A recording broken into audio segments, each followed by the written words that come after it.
Graduands of the 11719 Officer Cadet Course, congratulations on your commissioning as officers of the Singapore Armed Forces. Over the past 9 months, you have demonstrated great resolve and discipline to meet the exacting training standards in Officer Cadet School. We should not let COVID-19 take away your accomplishments or dampen the pride and joy that you and your families must be feeling. Let me take this opportunity to thank your fellow servicemen and the wider defence community for your dedication to this fight since the start of the outbreak. So I'm especially heartened that even as the SAF does its utmost on the COVID-19 front, you have continued to maintain a high level of operational vigilance and readiness. Essential military operations and training have continued with additional precautions in place. In fact, all of you here at OCS have experienced this yourselves, having undergone some home-based learning modules, having to adapt to modified training arrangements. These modifications have enabled us to still train hard while staying safe.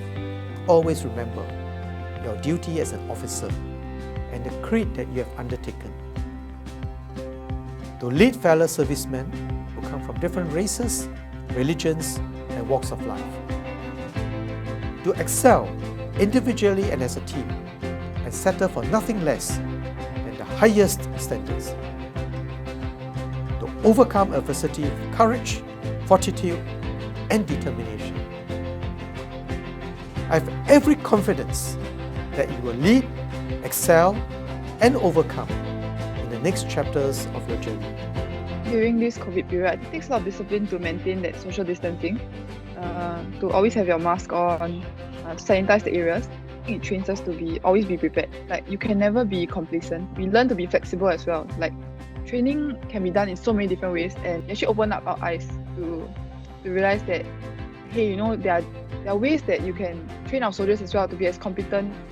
I've always been interested in the army since secondary school, and then I made the decision that I really want to sign on because this is a very meaningful and purposeful career. I feel like it's not just working for yourself, but you're working for your country. As a leader, you need to take care of your men. You get to influence whether your men's 2 years in the army is good or bad. And I really like that about the army.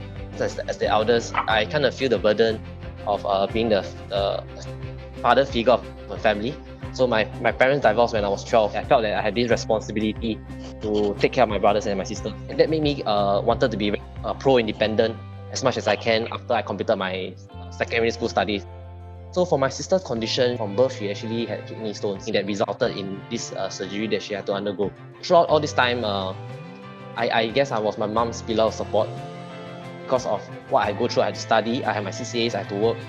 It built on my character, it built on my resilience, it built on my time management, on how I actually take care of myself, take care of my family. My peers, they do look up to me as a brother. So sometimes I do share stories of my success in IT, my poly, the things I have been through. They were always very taken aback. They were like, "Wow, Brian, you went through so much at 16 years old." So they do look for me for advice, especially when I gotten the Sword of Honor. Like, they say like, "Wow, finally a big brother done it already." So they are like kind of supportive.